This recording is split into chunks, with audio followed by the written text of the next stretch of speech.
Hello दोस्तों, कैसे हैं आप सभी लोग। तो दोस्तों आज हम पढ़ने वाले हैं शरीर में उपस्थित द्रव्य और उनके परिसंचरण के बारे में। दोस्तों शरीर में मुख्य रूप से हमारा रक्त और लसिका होता है, वो द्रव्य के रूप में पाया जाता है और उसमें भी रक्त सबसे मुख्य द्रव्य पदार्थ होता है। तो आज हम उस रक्त के बारे में पढ़ने वाले हैं कि जो रक्त होता है वो क्या होता है, कहां पर उसका निर्माण होता है और उसके घटक कौन कौन से होते हैं। तो दोस्तों यहां पर आप देख रहे होंगे कि हम रक्त अर्थात ब्लड के बारे में पढ़ने वाले हैं। जो ये रक्त होता है ये लाल रंग का तरल संयोजी ऊतक होता है।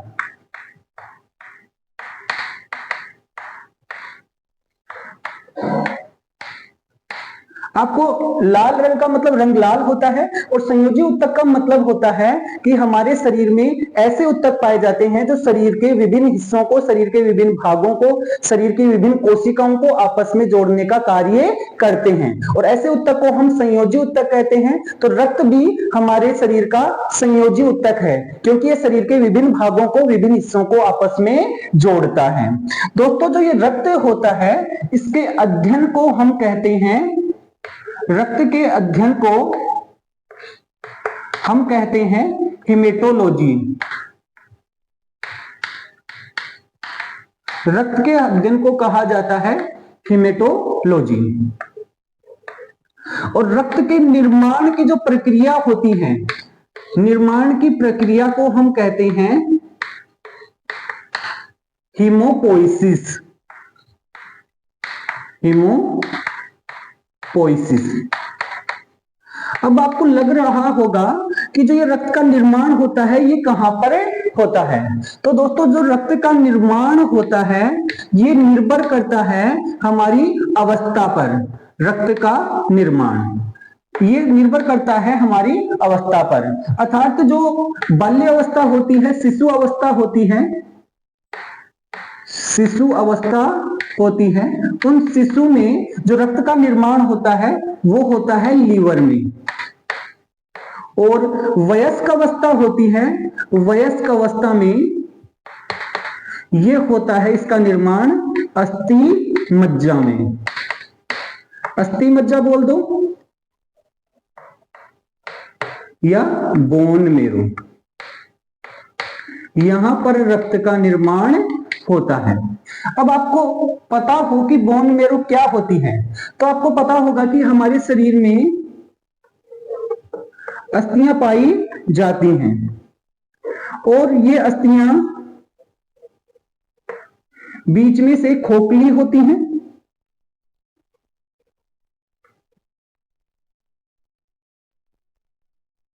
तो अंदर इस स्थान पर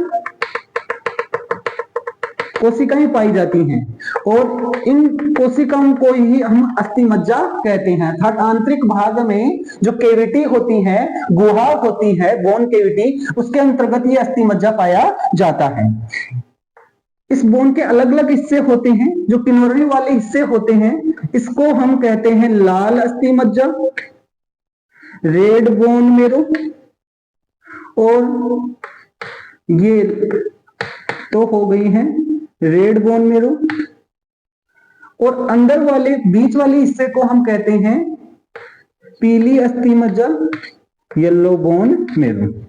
तो रक्त का निर्माण होता है वो अस्थि मज्जा में होता है वयस्क अवस्था में। दोस्तों इसके बाद यदि हम देखें कि जो रक्त होता है उसका पीएच होता है ये होता है लगभग 7.4 और इसके अलावा जो रक्त की मात्रा होती है ये मात्रा होती है वयस्क मनुष्य में लगभग 5 से लेकर 5.5 लीटर, या यूं भी बोल सकते हैं कि जो ये रक्त की मात्रा होती है ये शरीर के वजन का लगभग 7 से 8% हिस्सा होता है। तो ये रक्त के बारे में सामान्य जानकारी थी। इसके बाद में हम पढ़ने वाले हैं रक्त के संगठन के बारे में। संगठन का मतलब होता है कि उसके अंदर या किसी पदार्थ के अंदर क्या क्या उपस्थित है, वो उसका संगठन कहलाता है। तो अब हम पढ़ने वाले हैं रक्त का संगठन।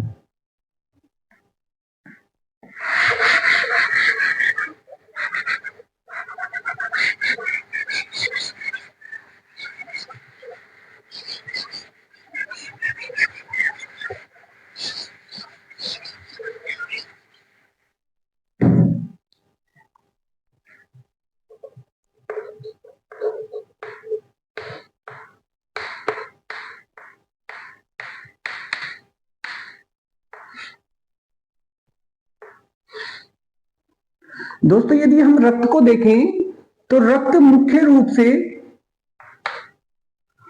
दो हिस्सों से, दो भागों से मिलकर बना होता है। एक होता है रक्त का तरल भाग जिसे हम कहते हैं प्लाज्मा, और एक होता है रक्त के संगठित पदार्थ, रक्त के संगठित पदार्थ जिन्हें हम कहते हैं कणिकाएं या कोशिकाएं।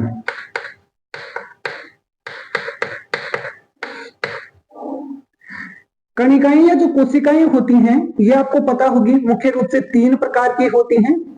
एक होती हैं आरबीसी, एक होती हैं डब्ल्यूबीसी और एक होती हैं प्लेटलेट्स। तो ये तीन मुख्य रूप से कणिकाएं या कोशिकाएं होती हैं। और इसके बाद में यदि हम देखें कि जो ये रक्त का तरल भाग होता है ये हमारे कुल रक्त का लगभग 55% हिस्सा बनाता है। तो कुल रक्त में 55% हिस्सा होता है इसका प्लाज्मा और शेष बच गया है 45% भाग। ये 45% भाग होता है उसके संगठित पदार्थ। अब दोस्तों ये प्लाज्मा क्या होता है, यदि इसके बारे में हम पढ़ें तो ये प्लाज्मा रक्त के अंदर पाए जाने वाला तरल भाग है और हल्के पीले रंग का क्षारीय द्रव्य है। हल्के पीले रंग का क्षारीय द्रव्य है। दोस्तों यदि हम देखें, यदि हम ब्लड को एक एंटीकोगुलेटेड ट्यूब में डालते हैं, अर्थात जिसमें रक्त नहीं जमता है, ऐसी ट्यूब में डालते हैं और थोड़े समय के लिए उसको छोड़ देते हैं, तो रक्त की जो कणिकाएं होती हैं क्योंकि उनका घनत्व अधिक होता है तो वो तो नीचे की तरफ बैठ जाती हैं और इसके अलावा इसके ऊपरी भाग में एक हल्के पीले रंग का द्रव पदार्थ आ जाता है। हल्के पीले रंग का द्रव पदार्थ आ जाता है और वास्तव में जो ये ऊपर की तरफ आया है ये प्लाज्मा है। ये प्लाज्मा है और ये रक्त के संगठित पदार्थ हैं।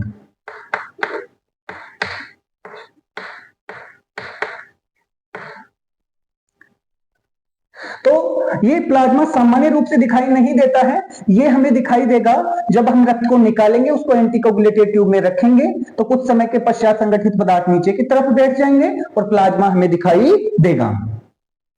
दोस्तों ये जो प्लाज्मा होता है, इस प्लाज्मा में क्या क्या होता है? सबसे पहले तो इसमें होता है जल। जल होता है प्लाज्मा का लगभग 90 से 92% हिस्सा। इसके बाद में दूसरे नंबर पर बोलें तो इसमें पाई जाती हैं कुछ प्रोटीन्स और इन प्रोटीन में एक होती हैं फिब्रिनोजन,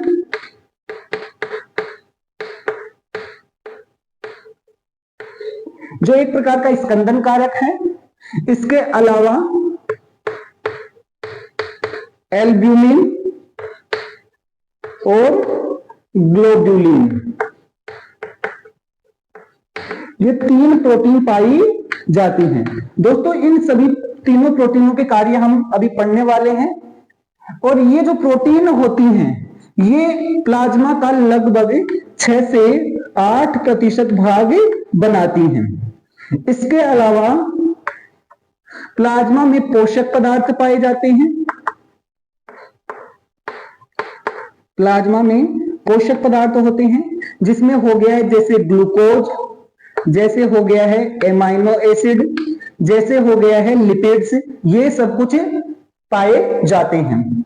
इसके अलावा यदि हम देखें प्लाज्मा में और क्या होता है, तो प्लाज्मा में लवण होते हैं या अकार्बनिक पदार्थ जिन्हें बोल सकते हैं। ये होते हैं मुख्य रूप से जैसे कैल्शियम हो गया है, मैग्नीशियम हो गया है, क्लोराइड हो गया है, बाइकार्बोनेट हो गया है, तो ये लवण पाए जाते हैं। और रक्त में पाई जाती हैं गैसें। इसके अलावा हार्मोन, और इसके अलावा होते हैं स्कंदन कारक। स्कंदन कारक या कोगुलेशन फैक्टर। दोस्तों ये जो स्कंदन कारक प्लाज्मा में पाए जाते हैं ये निष्क्रिय अवस्था में होते हैं और ये रक्त का थक्का बनाने के लिए आवश्यक होते हैं। इसके पश्चात हम देखने वाले हैं कि जो ये प्रोटीन्स होती हैं ये क्या कार्य करती हैं, और इसके अलावा आपने सीरम का भी नाम सुना होगा, तो हम प्लाज्मा और सीरम में भी अंतर देखने वाले हैं। तो अभी हम पहले देखते हैं प्लाज्मा में पाए जाने वाली इन 3 प्रमुख प्रोटीनों के कार्य।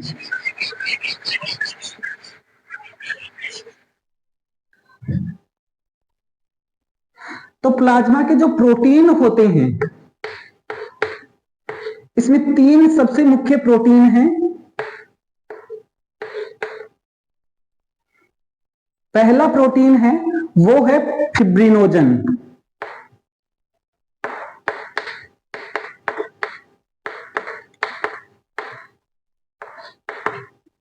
इसके अलावा एल्ब्यूमिन,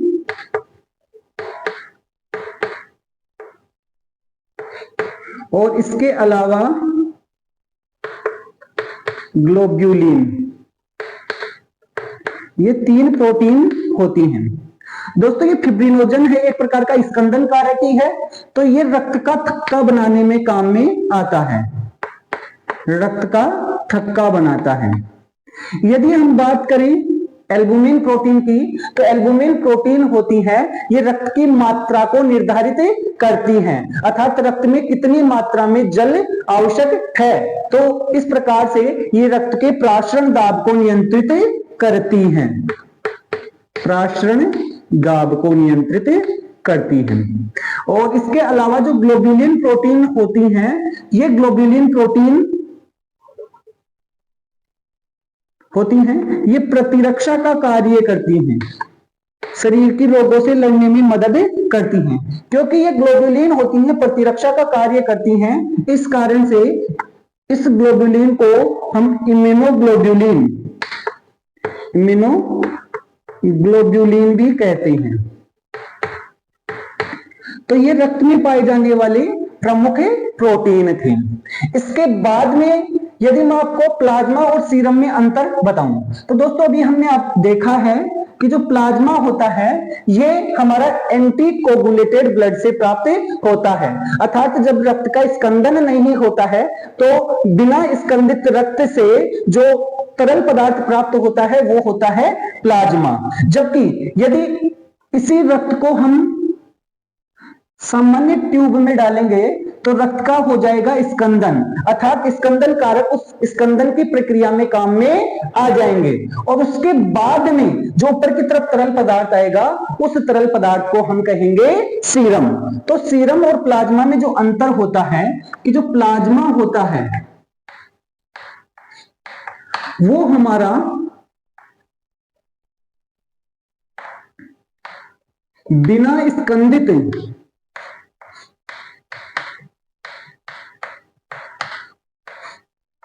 रक्त से प्राप्त होता है, जबकि जो सीरम होता है वो प्राप्त होता है हमारा स्कंदित रक्त से, स्कंदित रक्त से जो प्राप्त होता है वो होता है सीरम, और बिना स्कंदित रक्त से अर्थात एंटीकोगुलेटेड ब्लड से जो प्राप्त होता है वो होता है प्लाज्मा। तो दोस्तों ये था रक्त का पहला भाग जिसमें हमने प्लाज्मा के बारे में पढ़ा है, और उसके बाद में हम नेक्स्ट पार्ट के अंतर्गत जो रक्त है उसकी इन 3 मुख्य कोशिकाओं या कणिकाओं के बारे में पढ़ने वाले हैं कि ये क्या होती हैं और किस प्रकार से कार्य करती हैं। दोस्तों यदि आपको ये वीडियो अच्छा लगा है तो वीडियो को लाइक कीजिए और चैनल को सब्सक्राइब कीजिए। धन्यवाद।